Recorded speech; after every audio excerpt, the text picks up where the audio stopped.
kakatapos ko lang kumain. Sea Breeze Mint pala ito kasi ito yung pinakagusto ko. Apat yung flavor nito pero ito yung pinakagusto ko.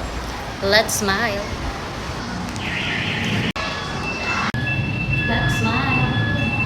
Katulad ba kitang may braces, hirap linisin ng ngipin at laging may naiipit na pagkain? At kapag hindi maayos ang paglilinis, pwede tayong magkaroon ng plaque, bad breath at cavities. Kaya ito talaga yung ginagamit kong toothpaste. Especially made para sa may metal braces. May fluoride para makatulong laban sa cavities, sea salt at mint para naman sa fresh ang hininga at makatulong magbawas ng plaque. At syempre, mas nakakatulong nga itong panatilihing mas malinis at mas maputi ang ngipin habang nakabrace. May panibago na naman ako mga toothpaste na i-recommend sa inyo. Ito nga yung Let It Smile. Ayan. So, may iba't iba na siyang flavor. Depende sa inyo kung ano yung gusto niyo. Ito nga is Sea Breeze Mint at Sunny Passion Fruit, Summer Lime.